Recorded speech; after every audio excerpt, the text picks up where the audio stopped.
सुप्रभात। आपने नोट करा होगा जब कभी किसी के मम्मी-पापा की डेथ हो जाती है, तो वो बहुत रोते हैं, बिलख-बिलख कर रोते हैं। तो क्या आपको इसके पीछे का साइंस पता है? देखिए, ये आप भी जानते हो कि जब किसी की मृत्यु हो जाती है, चाहे वो माँ-बाप हों, भाई-बहन हों, कोई भी हो, आपका प्रिय सदस्य जब भी आपको छोड़ के जाता है, तो आपको नो डाउट रोना आता है। बट इसके पीछे का एक साइंस है। साइंस क्या है? खासकर मैं मम्मी-पापा के बारे में बात बताऊँगा जो हमारे घर में बुजुर्ग की डेथ होती है। तो होता क्या है कि जीते जी हम उनकी सेवा नहीं कर पाते हैं। चाहे आपकी मजबूरी हो और चाहे आपका एटीट्यूड हो। तो हम उनकी जीते जी सेवा नहीं कर पाते और जब वो मर जाते हैं तो हमें पश्चाताप होता है कि यार मैंने इनके लिए कुछ नहीं किया या मैं इनके लिए ये कुछ कर सकता था या मुझे करना चाहिए था। तो वो पश्चाताप होता है जो आपकी आँखों में आँसू लाता है। ऐसा नहीं कि आप उनसे बहुत ज़्यादा प्रेम करते थे, क्योंकि इसका उदाहरण है, जीते जी तो शायद आपने उनके चरणों में कभी एक फूल भी न्योछावर नहीं किया।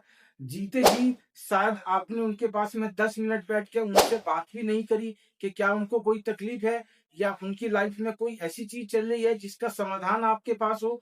तो दोस्तों, ये एक साइंटिफिक रीज़न है कि जब वो आदमी चला जाता है हमें छोड़ के तो हमें पश्चाताप होता है कि यार मैं इसके लिए कुछ नहीं कर पाया। तो देखिए, आज इतिहास किसने बनाया? मैंने और आपने ही मिलके बनाया है। तो हमें इस इतिहास को बदलना है। इतिहास क्या बदलना है कि जीते जी हमें अपने मम्मी-पापा की सेवा करनी है और उनके पास बैठना है, टाइम अपना देना है उनको और ये कोशिश करनी है कि हम मैक्सिमम उनको खुश कर सकें या उनकी जो छोटी-छोटी ज़रूरतें हैं, उनकी ज़रूरतों को हम पूरा करने की पूरी कोशिश करें जहाँ तक संभव हो। अब दूसरी चीज़ भी हम ले लेते हैं कि कभी-कभी क्या होता है ना कि वाक़ई में आज की लाइफ़ में आदमी बहुत बिज़ी होता है। बट ये मैं आपको बता रहा हूँ कि जब बाद में अब जब मम्मी-पापा हमें छोड़ के चले जाएँगे तो हम क्या करते हैं उनका फ़ोटो लगाते हैं, फ़ोटो के ऊपर फूल माला लगाते हैं। बट शायद अगर हमने जीते जी 5 मिनट भी डेली उनको दिया होता, तो शायद हमें ये पश्चाताप नहीं होता। क्योंकि आप युगों-युगों तक आपको डर है कि शायद वो आपको सताएँगे, इसीलिए आप उनका श्राद्ध करते हो। आप उनके फ़ोटो के ऊपर म माला चढ़ाते हैं या उनको कोई स्मृति चिन्ह बनाते हो, कुछ लोग स्मारक बनाते हैं, कुछ लोग मंदिर बना देते हैं।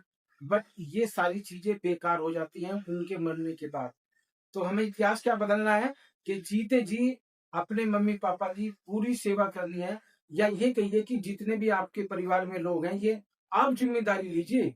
आप ये लीडरशिप दिखाइए कि मुझे इतिहास बदलना है, तो ये लीडरशिप आप ही दिखा सकते हैं। आप अपने घर के लीडर आप हैं।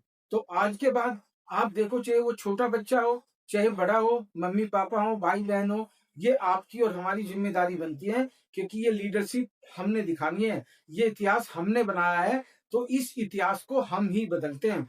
हाँ, बदलने के लिए बहुत सारी चीज़ें सबसे पहले आपको अपना माइंड बदलना पड़ेगा और माइंड बदलने के लिए आपको जानते ही हो न्यूरो लिंग्विस्टिक प्रोग्रामिंग सीखनी पड़ेगी। तो जीते जी सीख लेते हैं ताकि हमें मरने के बाद क्या पता हमें पश्चाताप हो।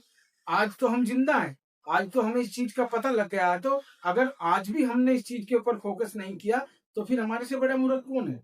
हाँ, चैनल देख लो, चैनल के ऊपर आ जाओ, सब्सक्राइब कर लो, लोगों को फॉरवर्ड कर लो और फिर उसके बाद जो था चेंज करते हैं, मिलके चेंज करते हैं, क्योंकि अकेला मैं या आप चेंज नहीं कर सकते हो इस इतिहास को। इतिहास बदलना है तो समय तो लगेगा, क्योंकि इतिहास बनने में समय लगता है, तो बदलने में भी समय लगेगा।